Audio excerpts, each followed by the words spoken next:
I never thought a dress could make me question my entire relationship. But here we are. I, 28F, have been with my fiancé, Mark, 30M, for almost 5 years. We met in college, survived long distance, career changes, family drama, and what felt like 1,000 tiny compromises. By the time he proposed last year, everyone around us said the same thing. You two are solid. I believe that too. Our wedding was planned for early spring. Nothing extravagant, no destination wedding, no celebrity-level guest list, but it mattered to me. I grew up in a family where special occasions were often postponed, downsized, or quietly canceled due to money or responsibilities. This wedding wasn't about impressing anyone.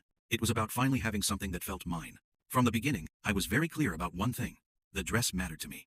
Not because it had to be expensive, but because it was symbolic. I wanted to walk down the aisle feeling confident, beautiful, and like the best version of myself. Mark agreed. Or at least, I thought he did. We created a budget together. We split expenses fairly. I paid for my dress with my own savings. This part is important, so I'll repeat it. The dress was paid for entirely by me. After months of searching, fittings, and second-guessing, I found the dress. It wasn't some luxury designer gown, but it wasn't cheap either. It fit like it was made for me. When I looked in the mirror, I cried. The consultant cried. Even my brutally honest best friend whispered, "Okay, wow." I put down the deposit and scheduled the final fitting for 6 weeks before the wedding. Mark saw photos. He said it was beautiful. He hugged me and told me I'd be the most stunning bride. I believed him. Everything was fine until it wasn't. About 3 weeks before the wedding, I noticed something small but strange. The garment bag hanging in our spare room closet looked different. The tag wasn't the same. I assumed the boutique had updated something after the last fitting. I didn't open it. I wish I had. The day before my final fitting, I got a call from the bridal shop asking why I hadn't picked up my dress yet. I laughed and said, "I already have it." There was a pause. Then the woman said slowly, "No, you don't." According to their records, my dress had been picked up 2 weeks earlier by someone claiming to be my fiancé. My stomach dropped. I drove home in silence. Mark was at work. My hands were shaking as I opened the closet. The dress inside the bag looked similar. Same silhouette, same lace pattern at first glance. But when I touched it, I knew. The fabric felt thinner, cheaper. The stitching was uneven in places. The lace didn't sit right. The inner lining was wrong. It was like seeing a stranger wearing your face. I felt sick. When Mark got home that evening, I didn't yell. I didn't cry. I just asked one question. Why is my wedding dress not my wedding dress? He froze. That alone told me everything. After a long, uncomfortable silence, he finally admitted it. He said he'd picked up my real dress, returned it, and replaced it with a cheaper online copy that looked basically the same. According to him, he did it to help us financially, because weddings are expensive, and no one would notice. I didn't understand what I was hearing. He explained calmly, like this was logical, that he'd been stressed about money, that he thought the original dress was too much for one day, that saving that money could go toward the honeymoon or future expenses. I reminded him it was my money. He shrugged and said, "But we're getting married. It's our money now." I asked him why he didn't talk to me first. He said he knew I'd overreact. That sentence cracked something inside me. I told him to leave the room. I needed space. He tried to hug me. I stepped back. That night, I barely slept. My phone was full of messages from him, apologies mixed with justifications. I was trying to help. "You're focusing too much on a dress. This isn't worth ruining our relationship." The next morning, I went to the bridal shop and begged. By some miracle, my original dress hadn't been resold yet. I paid the rest of the balance again. Yes, again. I didn't tell Mark. When I got home, he acted like everything was normal. Like the issue was solved just because he said sorry. That's when I stopped talking to him. Not dramatically. I didn't scream or pack bags. I just shut down. I answered in short sentences. I slept on the couch. I avoided eye contact. Now he's furious. He says I'm being cold and punishing him instead of communicating. He says I'm choosing a dress over our future. His family is involved now. His mother called me and said marriage requires forgiveness and that men don't understand wedding stuff. My own parents are divided. My mom supports me. My dad says I should let it go. But here's the thing I can't explain to anyone properly. It's not about the dress. It's about the lying, the control. The fact that he made a major decision about my body, my wedding, and my money without my consent and then framed it as a favor. If he can do this now, before we're even married, what happens later? He's sleeping in our bed tonight. He says we need to talk like adults. I don't even know what to say. That night, Mark waited for me in our bedroom. I stood in the doorway, arms crossed, exhausted in a way that sleep couldn't fix. He was sitting on the edge of the bed, elbows on his knees, like someone preparing for a serious conversation but not someone who truly understood the gravity of what he'd done. "We can't keep doing this," he said.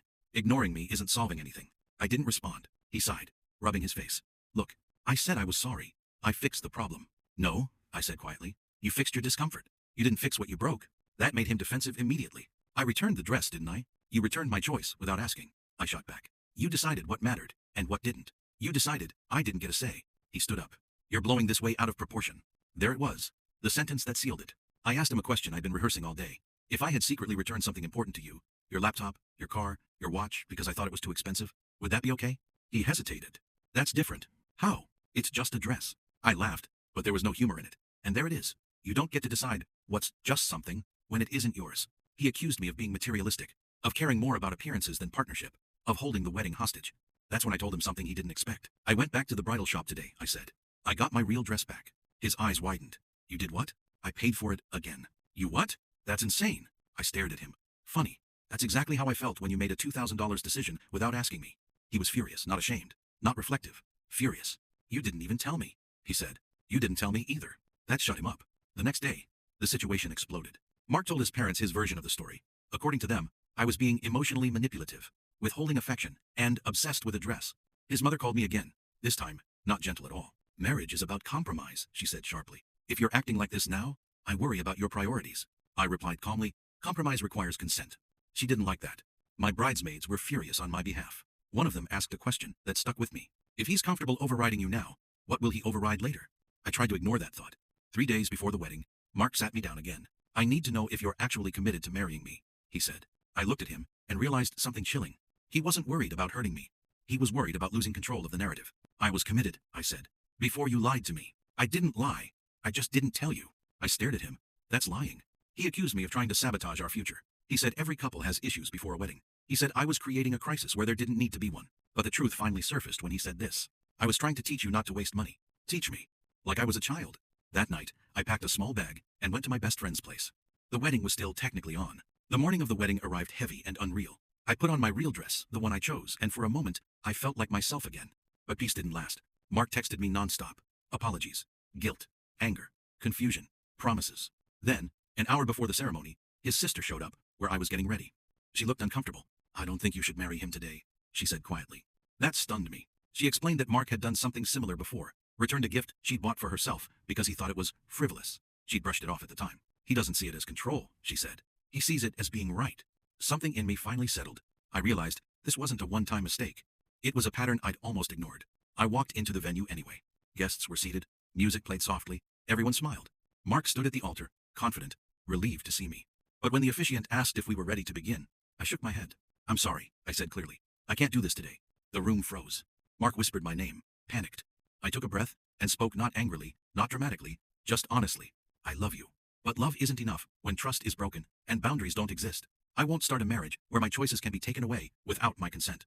There were gasps. His mother stood up. Someone started crying. Mark begged me to reconsider. Promised therapy. Promised change. But I already knew the truth. Change only happens when someone believes they were wrong, not when they're afraid of consequences. I handed him my ring. I deserve a partner, I said softly. Not a manager. I walked out. The aftermath was brutal. Some people supported me. Others blamed me for the public embarrassment. Mark sent messages for weeks, sometimes apologetic, sometimes angry. Eventually, they stopped. Months later, I don't regret it. I lost a wedding, but I gained clarity. And every time I think about that dress, I remember it wasn't about fabric or money. It was about respect.